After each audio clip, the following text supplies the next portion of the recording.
Ini yang terbaru nih. Ya, saya akan udah disebar kok di media sosial. Ini ada yang namanya perusahaan PT Virtue Dragon Nickel Industri. Ini adanya di Kecamatan Morosi, Kabupaten Konawe, Sulawesi Tenggara.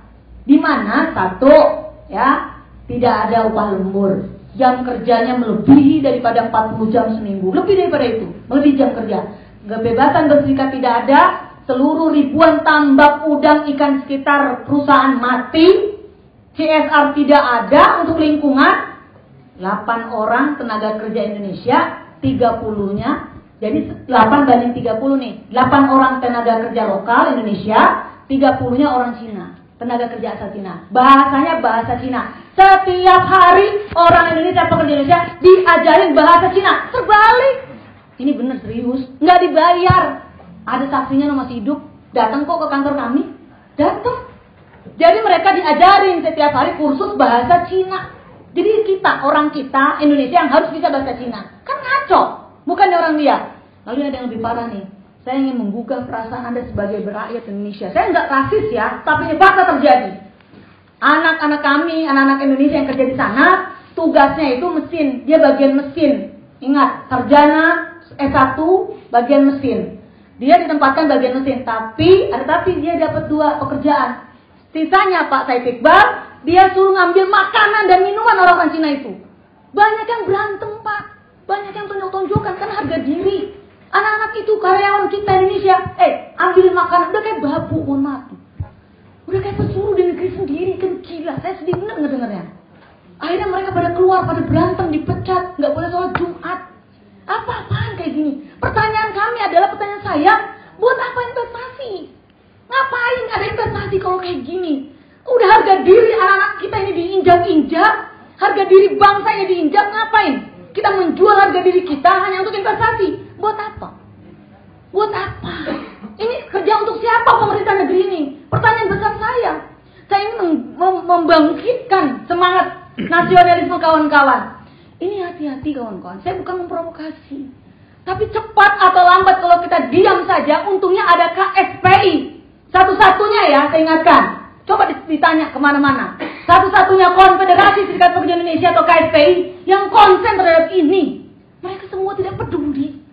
Padahal ada sebuah bahaya.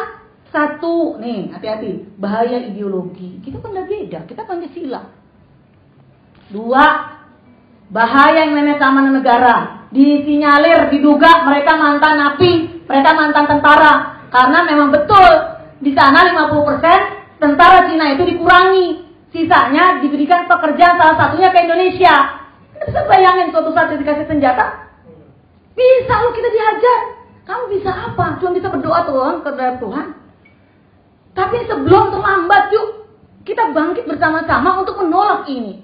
Peraturan Presiden nomor 20 tahun 2018 telah melanggar konstitusi Undang-Undang nomor 13 tahun 2003 dan paling dasar adalah Undang-Undang Dasar 45 pasal 27 ayat 2, di mana tiap-tiap warga negara berhak untuk mendapatkan pekerjaan dan penghidupan yang layak bagi kemanusiaan. Pembukaan Undang-Undang Dasar sangat jelas bahwa negara wajib melindungi seluruh tumpah darah. Ini perlindungannya di mana? Saya mau tanya. Anak-anak kita menangis karena tidak bisa sekolah karena biaya sekolah tinggi. Anak-anak kita menangis karena bapak ibunya tidak ada pekerjaan di negeri sendiri. Sibuk hanya dengan pekerjaan driver online saja. Juga balik driver online itu. Nggak ada jaminan kesehatan, tidak ada jaminan kecelakaan, tidak ada upah yang jelas, status nggak jelas. Sekarang upahnya malah dibuat tarif bawah. Ini mau dibawa kemana negeri ini? Pengelolaan negara harus benar, harus baik, harus pro terhadap rakyat. Janji katanya pro terhadap rakyat kecil, mana? Saya akan membuka lagi, menolak lupa apa yang telah dijanjikan. Bahwasannya saat ini kita jelas-jelas dipimpin oleh partai yang katanya pro terhadap wong cilik. Faktanya kita harus sama-sama yuk. Saya mohon bantuan dari kawan-kawan media. Karena kawan-kawan media punya saudara, punya adik, punya ponakan, punya yang namanya kakak adik. Butuh pekerjaan di negeri ini. Tanya deh dari hati yang paling dalam. Dapat nggak sih pekerjaan kawan-kawan ini? The real. Faktanya kita di realitas. Kalau bicara katanya kata Menteri Tenaga Kerja, Kementerian Tenaga Kerja menyampaikan kepada saya, pengangguran turun berapa?